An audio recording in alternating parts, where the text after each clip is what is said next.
Halo teman-teman semua, balik lagi di channel Web Programming Unpas bersama saya Sandika Gali. Dan di video kali ini kita masuk ke segmen Quick Tip episode kedua. Kali ini kita akan membahas mengenai Wave Icon. Teman-teman udah tahu belum apa itu Wave Icon? Jadi Wave Icon ini, atau yang disebut juga dengan favicon, ya sama aja, itu adalah sebuah icon kecil yang biasanya muncul di atas tab browser kalian, yang biasanya gambarnya merupakan sebuah logo dari website kalian. Ya, contohnya seperti ini. Ya, jadi ketika kalian membuka sebuah website, biasanya websitenya ada logonya. Dan logo itu biasanya tampil di atas kiri dari tab browser kalian. Nah, kira-kira buat apa? Ada Wave Icon seperti ini. Nah, ini fungsi utamanya adalah untuk menandai tab kalian. Ya kan, nanti mungkin aja kalau kalian membuka website seperti ini, banyak website. Misalnya kalian membuka banyak tab gitu ya dalam satu browser, itu kalian nggak akan bisa melihat judul dari websitenya ya karena terlalu dempet. Nah, makanya disitulah kita butuh Wave Icon ya untuk menandai masing-masing tabnya seperti itu. Nah, di video kali ini kita akan membahas gimana cara menggunakannya, gimana supaya logo tersebut ada di dalam tab browser kalian, gimana cara bikinnya, dan apa saja manfaat lain dari penggunaan Wave Icon ini. Ya, jadi disimak aja videonya, kita akan langsung bahas mengenai Wave Icon ini. Oke, baik. Jadi teman-teman, di video ini sekali lagi kita akan membahas mengenai Wave Icon. Ya, ini adalah quick tip episode kedua. Jadi pertama-tama saya akan bahas dulu apa itu Wave Icon. Ya, jadi Wave Icon ini kalau misalkan kalian lihat ya, dia adalah sebuah file yang ekstensinya ICO atau ICO ya, yang memang dia diperuntukkan untuk membuat sebuah icon. Nah, biasanya file ICO ini berukuran 16 x 16 dan 32 x 32. Kenapa kok dan begitu ya, bukan atau? Jadi file ICO ini adalah sebuah file yang dapat menyimpan lebih dari satu gambar. Ya, jadi misalkan saya punya sebuah file namanya waveicon.ico yang di dalamnya menyimpan beberapa gambar yang ekstensinya PNG. Ya, ada yang 16 x 16, 32 x 32 dan berapapun kali berapa begitu ya. Jadi satu file bisa berisi banyak gambar. Nah, agar website kita bisa memiliki Wave Icon ini, sebetulnya caranya gampang banget. Ya, caranya adalah kita cukup menyimpan file ICO kita atau Wave Icon kita di dalam root dari web server kita. Jadi misalkan kalau kalian udah punya sebuah website yang disimpan di dalam web server, caranya tinggal kopikan aja file Wave Icon ini ke dalam web servernya. Ya, contohnya seperti ini. Baik ya, jadi ini contohnya. Saya punya sebuah website yang namanya pw1.ifunpas.org, di mana kalian bisa lihat di sini di tabnya itu belum ada Wave Icon-nya. Nah, ini kita akan coba tambahkan Wave Icon untuk website ini. Ya, website-nya udah ada di internet, jadi kalau saya mau melihat isi dari foldernya, saya harus terhubung dulu ke web servernya. Ya, kita bisa gunakan software untuk menghubungkan terhadap file-filenya menggunakan FTP client ya. Di sini saya menggunakan Transmit, ya kalian bisa menggunakan aplikasi lain seperti Qt FTP, Fire FTP, atau yang lainnya ya. Nah, saya akan menghubungkan ke dalam web servernya, dimana kalian bisa lihat ini saya sudah terhubung, dan ini adalah folder yang ada di dalam web servernya. Nah, folder rootnya, folder di mana nanti kita menyimpan file-file webnya adalah yang ini, public_html. Nah, ini adalah folder rootnya. Jadi, kalau saya ingin menyimpan sebuah Wave Icon, saya cukup menyimpan aja di dalam folder root ini. Ya, kita coba. Misalnya nih, saya punya sebuah file namanya waveicon.ico yang sudah saya simpan di desktop. Nah, ini akan saya upload supaya nanti tersimpan ke web browser.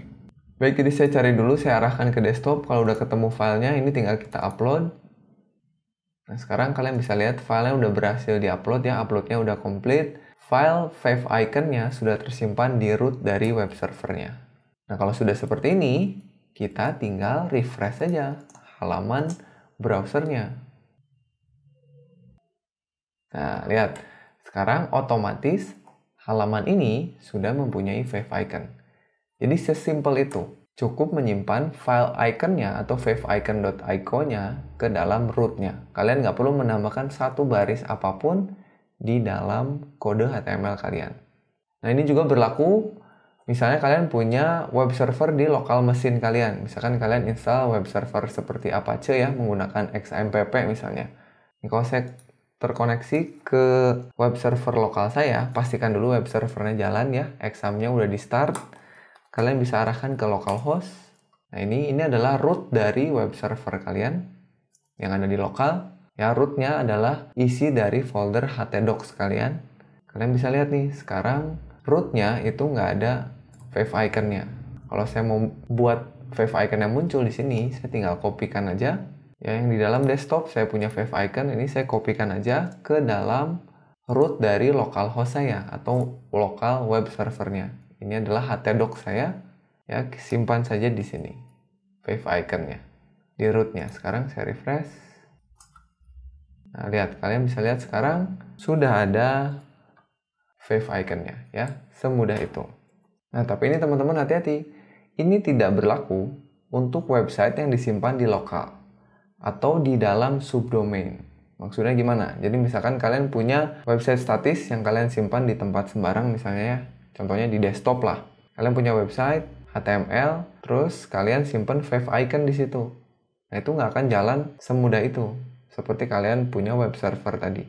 Ya, kita lihat. Contohnya nih, di dalam desktop saya punya folder namanya portfolio. Ini kalau kita lihat isinya, itu filenya seperti ini ya. Jadi ada index, HTML, dan ada folder lainnya. Seperti biasa kalian bikin website di komputer kalian. Ini kalau kita buka filenya, itu tampilnya seperti ini ya. Dan kalau kalian lihat, sekarang ini nggak ada Wave Icon-nya. Nah, tadi kalau pakai cara yang tadi, kita tinggal kopikan aja waveicon.ico-nya ke dalam folder itu. Ya, kita coba. Ini Wave Icon-nya di dalam desktop, saya kopikan. Saya simpan ke dalam sini ya. Saya simpan ke root dari lokal website saya. Sudah saya simpan. Saya kembali lagi ke browsernya. Sini. Sekarang saya refresh. Nah, lihat. Ini tidak berpengaruh kalau websitenya ada di lokal mesin kalian. Nah, begitu pula jika kalian simpan di web server seperti localhost ini ya. Tapi kalian simpan di dalam sebuah folder websitenya. Ya kan biasanya di dalam localhost itu kalian punya banyak folder ya. Yang isinya website. Nah, kalau Wave Icon-nya kalian simpan di dalam folder itu juga nggak akan bisa. Paham ya? Nah, sekarang gimana caranya supaya bisa tampil tetap walaupun ada di lokal ataupun di dalam subdomain? Itu caranya kita harus menambahkan sesuatu di dokumen HTML-nya. Itu cukup dengan menambahkan sebuah tag baru seperti ini di dalam bagian head dari websitenya. Ya, jadi tagnya link, rel-nya itu shortcut icon, lalu href-nya adalah file icon-nya. Begitu. Ya, kita coba tambahkan. Misalnya untuk yang website portfolio kita. Jadi kita buka dulu file portfolionya ke dalam kode editor. Kita sudah punya Wave Icon-nya. Ya, walaupun nggak jalan tadi ya. Nah, ini HTML-nya kita simpan aja di dalam head, terserah mau disimpan di mana. Asal di dalam head, saya simpan aja sebelum title di sini. Kita buka tag-nya namanya link. Lalu rel-nya ini bukan style sheet, tapi shortcut. Begini, icon. Nah, lalu href-nya kita isi dengan Wave Icon. Wave Icon .ico atau ico ya. Kalau sudah, kita save. Kita kembali ke browsernya. Lalu kita refresh. Nah, sekarang sudah ada tuh ya Wave Icon-nya di dalam tab dari browsernya. Begitu caranya ya, gampang aja, tinggal menambahkan waveicon.ico. Gimana? Sampai sini? Gampang ya? Nah, sekarang kita udah tahu cara makainya. Nah, sekarang gimana bikinnya? Ya, bikin Wave Icon itu sebetulnya cukup gampang ya. Kalian bisa menggunakan Photoshop untuk membuat gambarnya, tapi di Photoshop itu nggak bisa langsung save dia sebagai icon. Dengan ekstensi ICO tuh nggak bisa. Makanya kita butuh layanan yang lain. Kita lihat dulu deh ya. Nah, ini misalnya di dalam Photoshop saya punya sebuah file seperti ini ya. Kalian bisa gunakan file apa aja. Bisa JPG, bisa PNG, bisa GIF. Kalau sudah punya filenya, kalian atur aja ukurannya agar tidak terlalu besar ya. Tidak lebih dari misalnya 200 atau 300 piksel lah ya. Nah, ini misalnya saya buat ukurannya sebesar 272 piksel. Nah, kalau sudah ini bisa kita save aja. Kalian bisa ke file, terus export, lalu save for web. Ini ya. Kita save ekstensi filenya PNG. Kita save aja. Kita simpan di dalam desktop misalnya ya. Kita simpan ke desktop. Ini Kita kasih nama favicon juga. Atau kita bikin folder lah biar nanti nggak bingung ya. Favicon ini. Lalu di dalamnya simpan namanya favicon gini. Sekarang saya punya sebuah file namanya favicon.png. Nah, sekarang gimana merubah PNG ini menjadi sebuah file icon? Nah, itu kita butuh sebuah layanan ya. Banyak banget layanan di internet yang gunanya untuk merubah file gambar menjadi icon. Yang sering saya gunakan adalah dua ini ya. Ada yang namanya favicomatic.com, ada yang namanya realfavicongenerator.net. Nah, ini ya website yang pertama yang akan kita coba adalah Favicomatic. Nah, kalau kalian masuk ke sini, yang perlu kalian lakukan cukup melakukan upload aja gambarnya. Ya, kalian pilih dulu mau di-convert menjadi file ICO aja, atau kalian mau convert agar dibuatkan file-file lain yang mendukung semua sistem operasi. Ya, kita coba semua deh ya yang ini. Kalian pilih every damn sizer. Ya, klik aja upload, lalu pilih aja file yang tadi yang udah kalian simpen ini ya, favicon yang .png ini. Nanti dia akan loading. Lalu setelah itu kalian akan dikasih file zip-nya. Nah, ini isinya udah banyak banget file icon. Ya, tinggal simpen aja di folder kalian. Misalkan untuk sementara saya simpen sini dulu. Nah, terus kalian dikasih ini nih, kode buat kalian simpan ke webnya. Ya, jadi kodenya banyak banget. Ini digunakan agar nanti favicon-nya kompatibel untuk semua browser, semua sistem operasi, mau website, mau mobile, ada semua. Ya, nanti belakangan kita kopikan. Kita lihat dulu isi dari filenya. Ini dia file zip-nya ya, kita ekstrak, coba lihat isinya. Nah, di dalamnya kalian lihat tuh, banyak banget filenya. Ya, jadi sekarang yang perlu kalian lakukan gini aja, biar gampang. Kita coba kopikan aja satu folder ini. Ya, kita coba kopikan satu folder ini ke dalam folder website kita. Ya, kita simpan aja di sini. Dapat nih foldernya. Coba kita kasih nama aja. Kita ganti nama foldernya dengan ICO begitu ya. Nah, kalau sudah, kita tinggal kopikan aja ini semua. Ya, atau sebetulnya kalau kalian lihat di dalam foldernya, itu kalian dikasih sebuah file txt ya yang isinya sama aja dengan yang ada di website ini. Ya, kalian boleh buka file txt-nya ya menggunakan kode editor. Nah, ini tinggal di copy aja. Lalu simpan aja di bawah yang shortcut ini. Simpan semua, cukup banyak ya. Begini. Nah, tinggal yang perlu kalian lakukan adalah menambahkan folder ICO-nya di depan tiap-tiap filenya. Karena tadi kita udah nyimpen ke dalam folder yang berbeda. Ya, di sini kalian tambahkan ICO/ begini ya. Ini daripada kita ketikkan satu persatu, kalian bisa aja menggunakan, kalau pakai kode editor pasti ada cara gampangnya.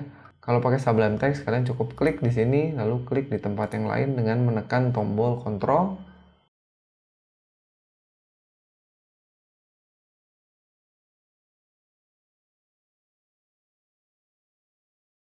Baru kita tulis ICO/. Jadi semuanya sekarang sudah bertambah ini, walaupun ada yang salah satu. Sudah ya, semua sudah ditambahkan folder ICO. Dengan ini, artinya kalau website kalian dibuka di mobile, ya sistem operasinya apapun, iPhone, Windows Phone, Android, dia akan teroptimasi menggunakan file icon yang sesuai. Oke? Baik, begitu ya cara pembuatannya. Kita bisa menggunakan layanan dari dua website ini. Dan kalau kalian lihat tadi, kenapa filenya banyak ya? Ternyata bisa pakai PNG, bisa pakai ICO. Tapi kalau misalkan pakai PNG, itu efek yang otomatis ada di root servernya itu nggak berlaku. Yang ada di root server itu harus ICO. Nah, ini kenapa kita bisa pakai yang selain ICO? Itu karena memang kompatibel ya. Kompatibel untuk beberapa browser. Jadi kalian bisa pakai PNG, bisa pakai GIF, bisa pakai JPEG. Cuman kalian lihat aja ini compatibility-nya ya. Jadi silakan digunakan sesuai dengan kebutuhan kalian gitu. Oke? Ya, jadi mungkin itu cara menggunakan favicon, gimana cara nyimpennya, gimana cara bikinnya tadi ya, dan compatibility dari favicon itu. Oke? Mudah-mudahan video ini bermanfaat buat kalian yang ingin menambahkan icon untuk tab browsernya. Nah, kalau misalkan bingung dan ada yang mau ditanyakan, silakan ajukan pertanyaannya dengan menuliskan pertanyaannya di kolom komentar di bawah video ini. Jangan lupa jika kalian suka video ini, silakan like videonya, share ke teman-temannya, Dan buat yang belum subscribe, silahkan subscribe buat mendapatkan tips singkat untuk web design dan web programming. Oke, jadi teman-teman terima kasih udah menyaksikan video ini. Kita ketemu lagi di Quick Tip episode berikutnya, masih bersama saya, Sandika Gali.